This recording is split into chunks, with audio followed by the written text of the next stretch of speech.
hopefully not hit that bicycle. Yeah, don't hit that bicycle or that old man. The old man can stay at the bicyclist. He's going to be fine. Who I'm not even sure can see. It's fine. He's fine. He made it. Anyway, The head streets across if you're fine. greetings and salutations to everybody. I'm Schwahn. I'm Vongod. And I'm Gandalf. Yeah, and this is Road to Locals, a Grand Archive podcast featuring us, Team Clem 6. It is Tuesday, April 21st, 2026. And the first thing we'll talk about is the new band list and Proxia's Vault update that went live yesterday. We'll just go down the list. So very first thing is Grim Pastiche is banned. Depending on who you listen to, rest in peace, CL. You'll never do anything again. Oh, yeah, because Oblation's really hurt by this. I mean, Oblation was having trouble, like, I don't... So here Oblation never ran Grim Pastiche. quick tangent. I also don't... I was about to make a statement, and I don't know how actually credible it is, because I've heard people... One of the things I've heard people say a lot, talking about things like Seiryu, and Seiryu being the boogeyman dragon in the room, right? Is that it's like, yeah, Seiryu's a problem, he's pretty prominent, but he never wins events, right? Yeah. And I don't know how much that actually matters, because there's just not that many high-level events.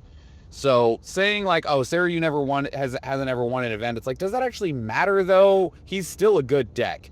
And It's still one of the two decks that you should absolutely know how to play against. It's like how in Magic, Burn almost never actually wins an event, but you still have to be very much aware of its existence. yeah, you don't want your game plan to just waffle to it. Yeah, you should always have something for Robots. Like, you should know how to play against Tristan, you should know how to play against Seiryu, and right now you should know how to play against Water Diana. If you don't know those three matchups, you're probably in a bad spot.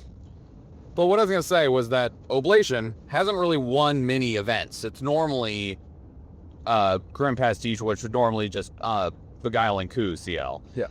And, the thing is, I personally hate Oblation. And everyone's like, oh, I guess we just play Oblation now. I don't feel like Grim Pastiche is good, and it helps you finish games similar to how one of the other banned cards that we'll talk about helped a deck close out a game.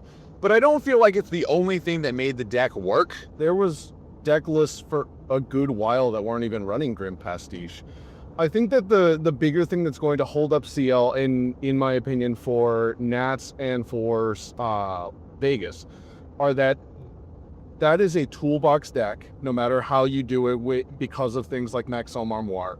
And because we don't know what the meta looks like yet, since it's not defined, I think that you're going to see people holding off on having that deck specifically as what they're doing.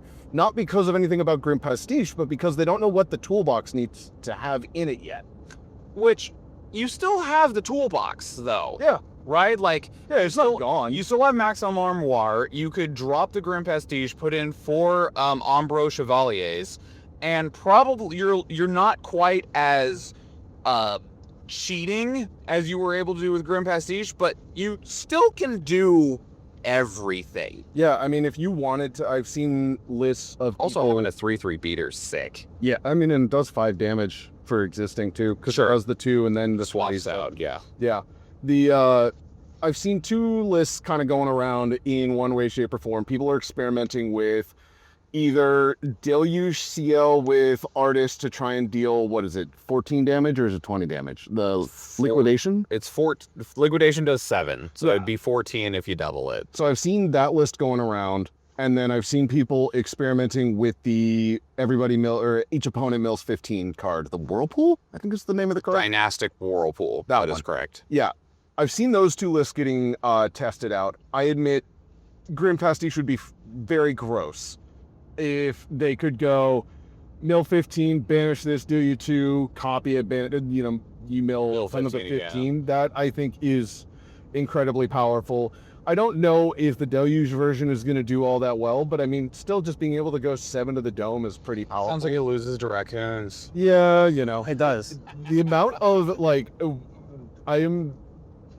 the amount of people who have been saying Raccoons is more of a real deck than you think it is somewhat alarming to me. I feel like it's going to get into the top 10 of at least Ascent at Las Vegas. They're absolutely correct that it is absolutely terrifying. Another key and important thing to note with the card that does 5, because you do 2 for the Swap of the element. yeah, is that you can split the 2 and the 3. Yeah. Which is very nice. I do think if we're going to see a CL deck doing well at Nats or at Las Vegas, I wouldn't be surprised if it was Oblation, not because it's beaten because they lost Grand Pastiche, but because it's just a more aggressive deck in terms of what it's doing. Because the CL deck was a bit of like a control deck. You were trying to stabilize, and then you would take a turn and you'd hit them for, I don't know, 12, and then do it again. Unless you're playing Turbo Series, that's kind of all level 3 decks, right? You need to survive and stabilize to get to level 3. Yeah, but the Oblation deck is still a bit of a combo deck, whereas I feel like the CL deck that is doing Coup was a little bit slower at that. It felt like Oblation was trying to be very quick because you only had Oblation and you had Foe Awakening as your 2 win cons. Yeah. Whereas the other one could be like this slow build-up of cards that can eventually overwhelm your opponent over time. That is less likely to be played at those tournaments, more because the meta isn't defined, in my opinion, than because Grand Pastiche is. That's why I got Orb of Sealing in my sideboard, because I fucking hate Oblation. What were we about to say, Nathan? I was thinking about how we almost like label certain decks with control, mid-range, and aggro, and combo. But combo can be aggro, combo can be mid-range. It's more of like your game plan plus when you expect your game plan to go off. So with CL being a combo deck, it's still very much a control deck. It's just combo control, as opposed to like a mid-range combo for like. Whereas Oblation feels like it's more of an all-in control or all-in combo deck. Yeah. So next card that is banned is Baby Green Slime, and we're gonna also combo this with that. At the same time that they banned Baby Green Slime, they have unbanned, for the first time ever, a card being unbanned. They have unbanned Baby Gray Slime. Now, when Baby Gray Slime was banned, a lot of people said, well, Baby Gray wasn't the problem. It's Baby Green that's the problem. But they got rid of Gray. So now they have swapped those. And I think that, I don't know if Gray needed unbanned, but I do think Green needed banned. It was just too universally good. And one of the things I'm seeing a lot with a lot of their bans is things that just have way too strong of general use. Yeah. Like, there are some bands that is like, man, this is just too good because, oh, well, we wrote it wrong, our bad. But the ability for the Turbo Seiryu deck to be able to just suppress a Forest Cake and then go to level 3 and then start suppressing the Fate Stone that allows you to destroy a non-champion object. That's, I think honestly one of the stronger things that Seiryu did, and they kind of stopped doing this, which was play the Besieged Fate Stone and then blink the Fate Stone to get another extra materialization. And when you do that, the Fate Stone now only costs 2 to flip, which is really good. Yeah, that I agree. Seeing that go, I think, is healthier for the format, and I would like to see how dominant is Seiryu going to be without that package. And that was the biggest thing. Like, I think CL will still be just fine without Grand Pastiche. Yeah. I am curious how CL goes without, not CL, how Seiryu goes without Baby Green. That's why we're building Genbu. That's why we're building Genbu, yeah.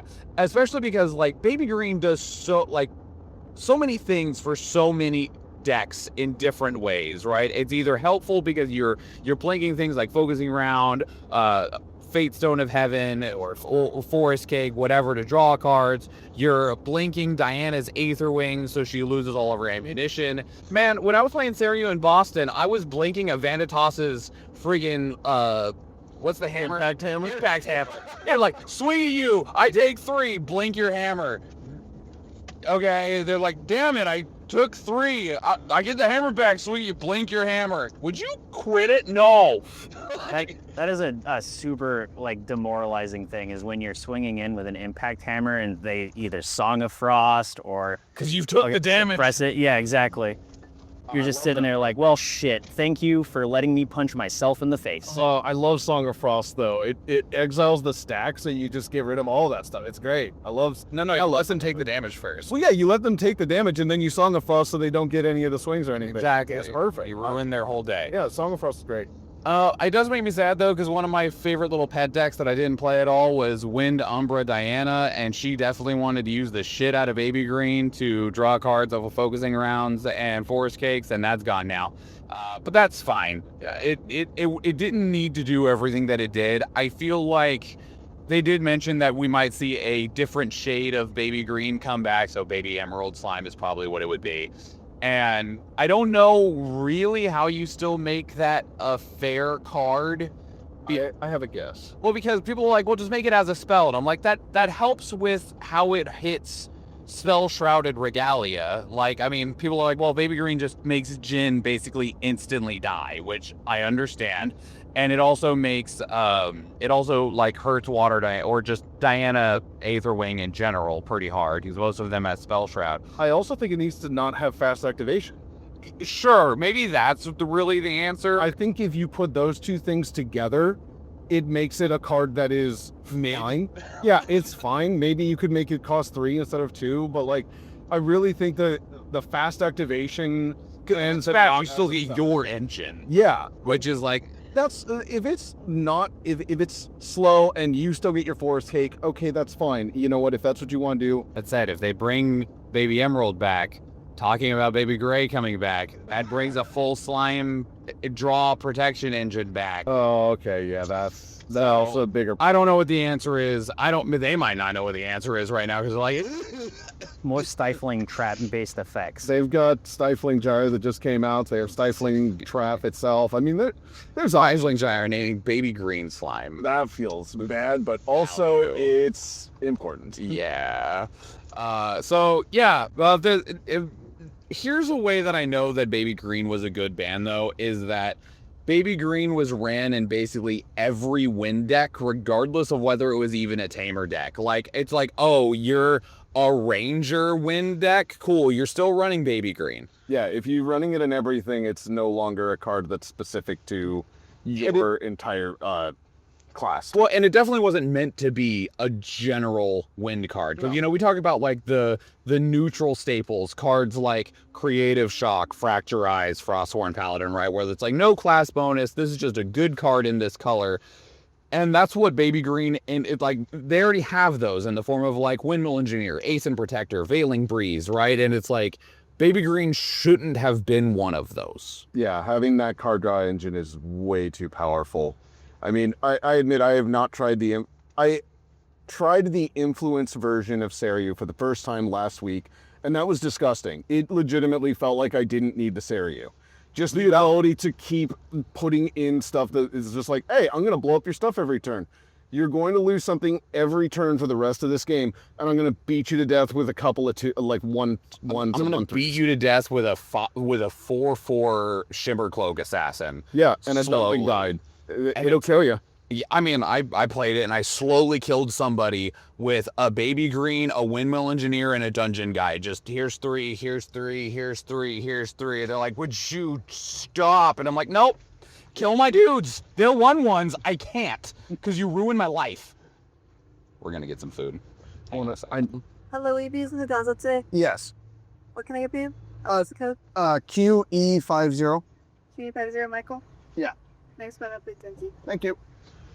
Yeah, I've been chatting with some people because I'm trying to build Genbu, and I was kind of just trying to get general strategy, and their main thing was, you're on the mill plan, and sometimes you hit somebody with a Genbu. Genbu is not the primary game plan in that deck. That is how Seiryu feels, is that the influence version, where you just kind of are like, I have 3 damage a turn, I don't need to have a giant dragon. Giant dragons for fun, I guess. Although, man, poor Byakko. He was already bad, and his best way to suppress things and get quest counters is banned. You know the best way to fix that one, though? I'd throw him away. No, don't play him. It's a material card. You just make a new Proxius Vault that's actually decent. Oh, sure. That's how you do it. They've errated Viridian Protective Trinket to be read almost completely differently. Yes, I don't see why can't they do that with Byakko. Yeah. I mean, Because they're CSRs. yeah, I mean, that's honestly very fair. By the way, my CSR does not work at all the way that it reads. Sorry, my dad. Yeah. I I mean, it's just like playing. Is there Ayelas that are CSR in that set? Or? Yeah, but Ayla CSR is written correctly. Oh, so is the right. non-foil. That's It is right. specifically pack foils that are wrong. I mean, it's like playing pre-6th edition Magic cards that have been reprinted, right? They just say something completely different. Than what they are. Except for Lightning Bolt, which now plays like it did originally. Yeah, target. Yeah, any target. What? So Lightning Bolt originally said deal 3 damage to any target. Then they changed it to any creature or player, and then they errated it back to any target again, So that it could hit planeswalkers? so that you didn't have to redirect. So Okay. it's so now Lightning Bolt is back to So what glad it I used don't to be. play Magic anymore. Yeah, it's And anyway, our third banned card is Carpsong Coda, which the only deck that was really heavily playing it was sometimes played in Genbu, but most of the time it was just part of Water Diana's like alternate win con plan. And I think this is probably going to be really healthy for Water Diana, because I gotta say, like, we've been testing a lot. We're getting ready to head to Vegas, and I already know what deck I'm playing, which is Fire Dao-Chan, and I've gotten pretty decent at it. So I've been the I'll play whatever other meta deck you want to test against, which has inevitably meant that I've played a lot of Water Diana, and I fucking hate Carpsong Coda and Languid Toad Troll. I would draw those cards like, damn.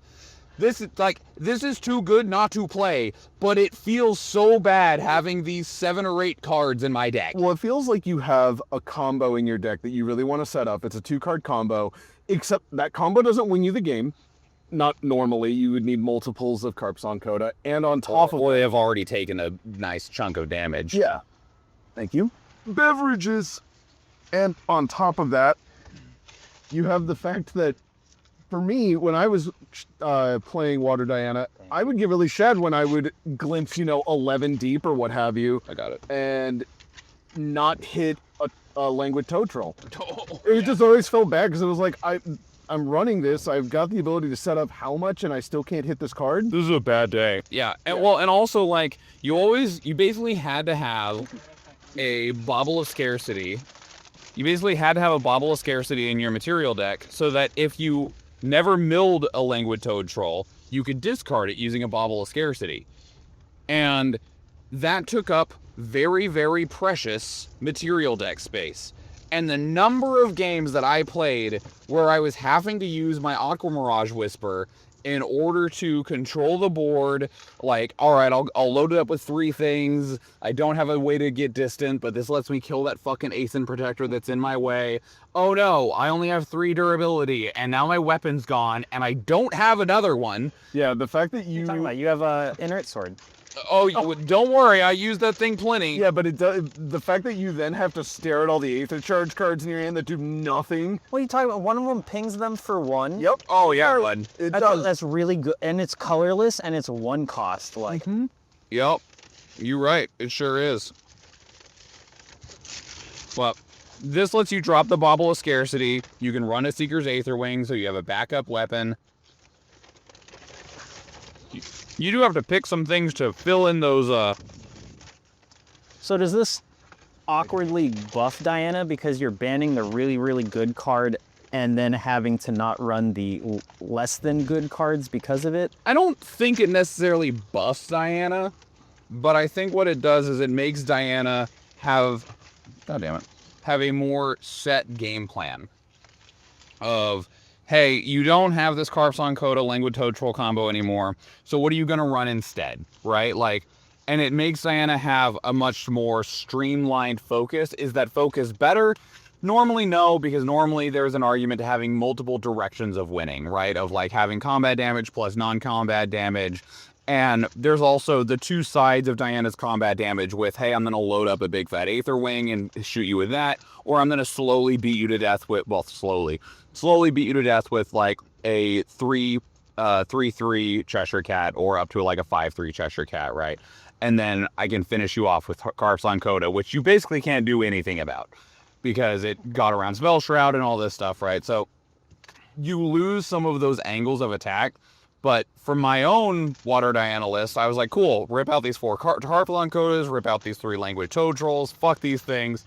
I put in the 4th Cerulean Decree that I wasn't running, 2 Frostbinds, and currently I'm going to try out the Nimble Longbowman, the 1/1 fast activation, ranged 1. If you're a ranger, it gets ranged, and no matter what, it gives your champion ranged. Yeah. Like, cool, it's a 2-drop, it gives me a dude, it can give me some extra damage, it can fucking kill a Windmill Engineer, and it will get another distant enabler, right? Is that the right choice? Don't know, but the deck went from having 3 counter magic up to 6. It's got a little bit more dudes to go a little bit wider, and it now has a second Aether Wing, so you don't get blown out if someone uses a Varukan Acolyte to ruin your life and blows up your Aquarage Whisper the turn you play it. I think that what you get is a little bit more durability for your combat, but you can be a little bit softer to things like Song of Frost is really what ends up happening. Because then, like you said, you still get the Seeker's Aether Wing then, so you have a second ability to...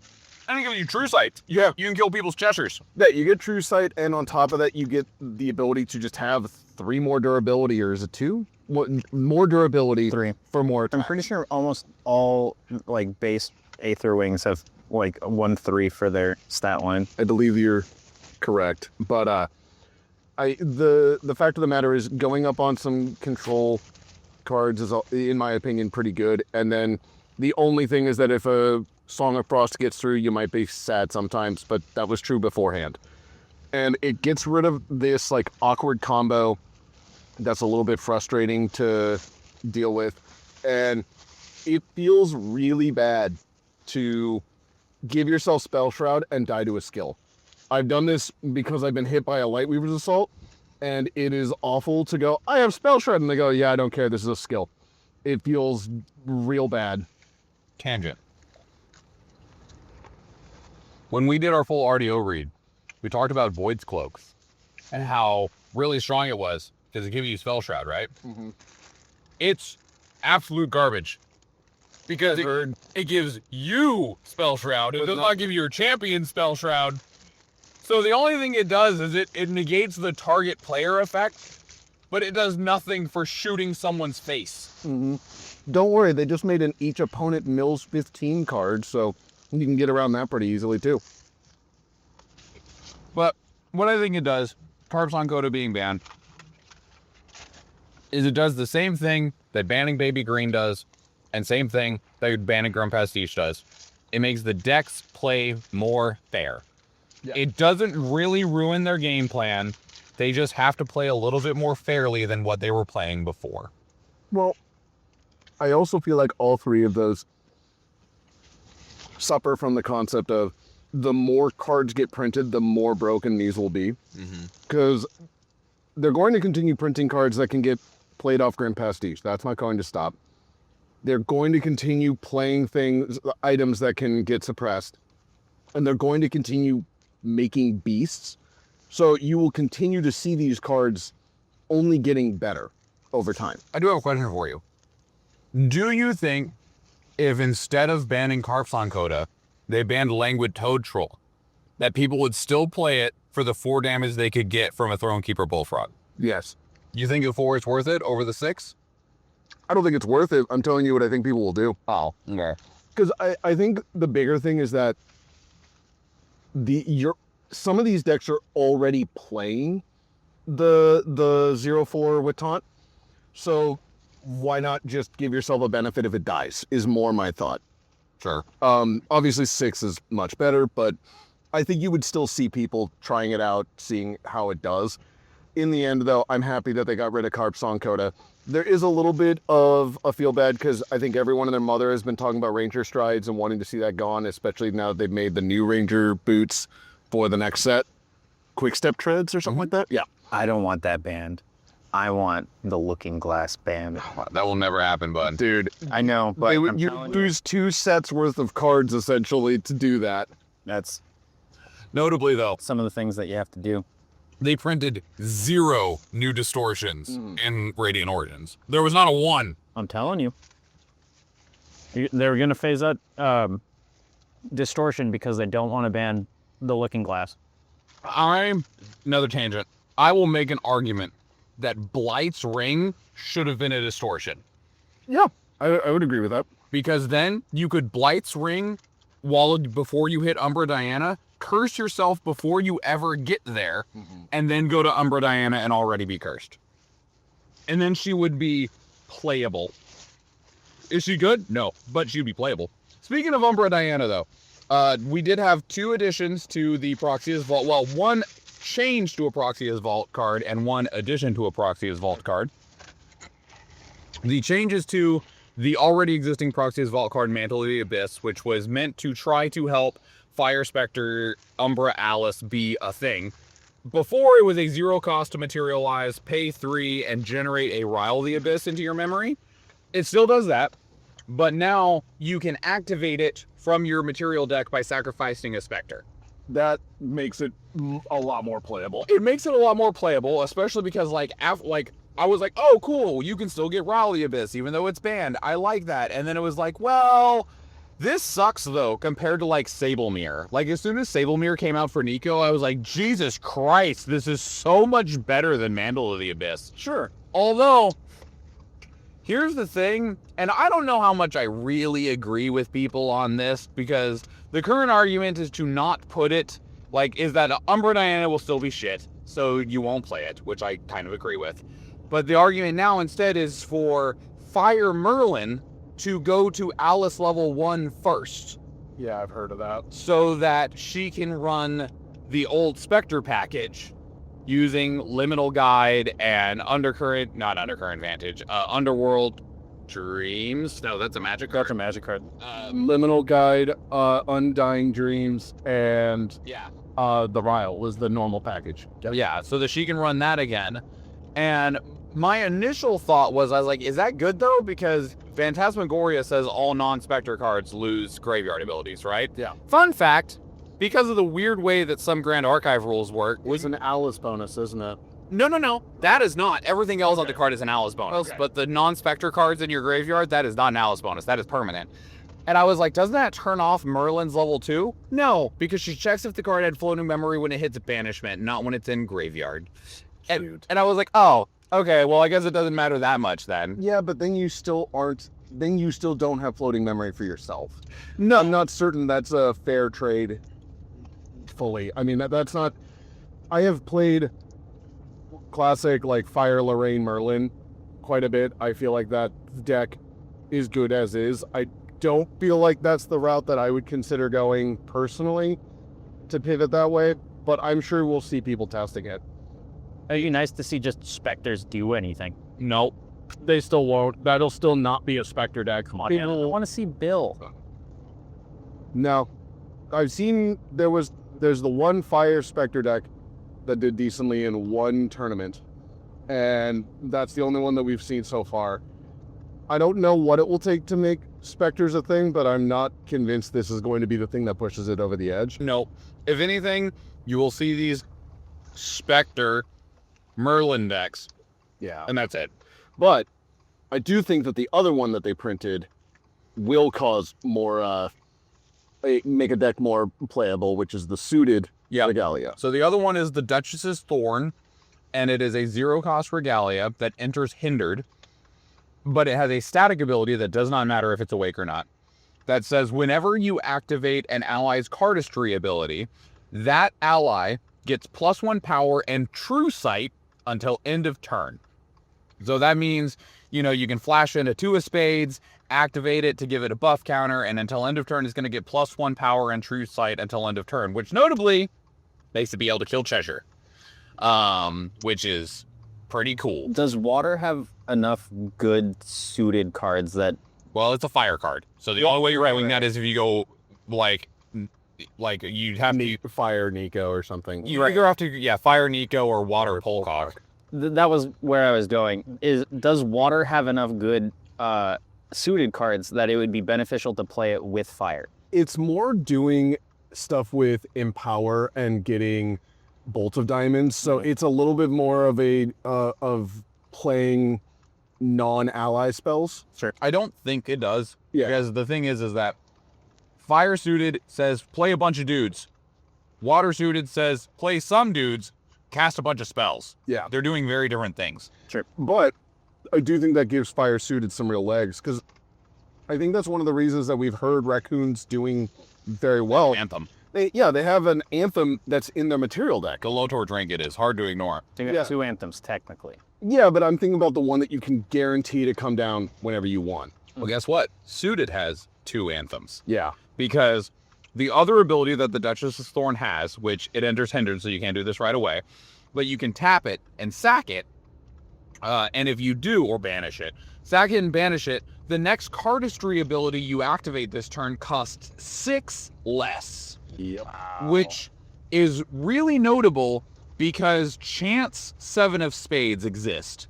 Yeah. And Chance is a 7 drop because he's a 7 of Spades. He, she, they, I don't know, still don't know. Androgynous Chance 7 of Spades has a base cost of 7, but if you're level 1 or higher, they cost 4 less, I think, so they only cost 3. They have a cardistry ability that costs 7. It costs 1 less for each different suited object you have. But so at most expensive, it'll be 6 because it counts themselves. And if you activate it, Chance gains I think it's all suited. I think it's suited allies you control get +1 power and something else, I think. And like you draw a card, something like that. I know they get +1 power. We got Space Phones. So they have another anthem. So if you are in the position where, like, pretty much now it's going to mean that your very first materializes suited every time is going to be Duchess Thorns. Vigor. Okay. You don't draw a card, though. Okay, that's fine. I knew they got something else. Yeah. So your first materialize basically always is going to be Duchess's Thorn. And that way, because when you start your second turn, you're going to now pop all your cardistry abilities and crash in for a lot. And then if you get Chance and are in a position to use him, you'll go, all right, this is worth it. So I'm going to play Chance, pop it, and then activate Chance, and now have another anthem that's a permanent anthem too. Yeah. It only works once, but that should be all you need. Yeah, that functions in terms of Magic. That it's an overrun. It just makes it so that all your stuff is way too big to deal with very quickly, because this game still deals mainly with fairly small power and defense. Yeah. Like, it's still I don't want not... to say small defense, definitely small power. A lot of the ass ends of creatures tend to be 3 or higher. Yeah, but... Well, the ones we play. Yeah. I also think, though, that if you have... So we're talking about the suited cards. A lot of them will be crashing in for 3 or 4 each, though, Yep. after you've activated their cardistry ability, and then you pop Chance. Yep. So they will all be big enough to kill most things with a butt, especially since Languid Toad Troll is not going to be around anymore. I don't know enough about how this game's rules work. If you have Duchess's Thorn on the field and then play Chance, activate other suited allies' cardistry abilities, and then pop the Thorn, will they still have that +1 until end of turn? I don't see why they wouldn't. I think they would, which they would. could mean a really scary turn depending on how your setup is. Like, you could have a really explosive turn, because that means all of them would be getting +2 power that turn. Yeah, I mean, it still would have the ability of it gains X until end of turn. It doesn't say, Sure. yeah, until end of turn. So Okay. yes, it absolutely would. So you can have a horrifying Alpha Strike turn where everything gets +2 power, which means most of them are minimum 4. Like, all of them are going to have minimum 4 power. And that's going to make it where cards like Song of Frost are not really good, because, yeah, you might stop one. You didn't stop the other 3, though. That can go over the top of Calming Breeze, too. Yeah. It's going to make it where, we have seen a lot of recover cards showing up recently. Like, Falling Cleanse is another card that is kind of going into every water deck. I do genuinely think that if somebody gets the cardistry build, in the right way, and they get the good turns, you'll need the Spalling Cleanse to be alive. Another good thing to note is that there are a lot of 2/3s in there. So even if you get the 1 pump, you get through almost every form of defense. If you do get 2/4, you don't have to worry so much about Searing Rebukes either. Yeah. Yeah, which I mean, realistically, the only person who has to worry about Searing Rebuke here is you. Is you and I are both playing the same deck? It's literally whoever sits across the table from us. I mean, whenever I played Horses and Taxes, you guys as well. Oh, that's true. Yeah. I mean, you haven't played that in a bit, so Yeah. that's a factor. Well, Unmake's banned, so Nathan's sad. Yeah, that's fair. But I do think Should've that been makes looking Suited less. into a much scarier deck, which is really sweet. I'm gonna try it tonight. Yeah, Yeah. I'm excited to see that. I'm not excited to play against it, but I'm excited to see it. I'm excited to try to play Balatro. Yeah. That's fair. I also re-sleeved that deck, by the way, because that thing felt awful. It's all Norm and Fire, right? Yeah. So hell yeah, it's the checkered deck because it's all spades and hearts. Yeah. Perfect. You commented earlier about wishing that Looking Glass was banned instead of Ranger Strides. I think it just needs an errata. They commented that Ranger Strides will very likely be banned, but they didn't want to ban it right now for the health of the meta, because right now anyway, the only actual aggro deck is Water Diana. Yeah. And they're like, yes, we think this is a problem. Water Diana is becoming prominent, but what happens if we remove the only aggressive check in the format?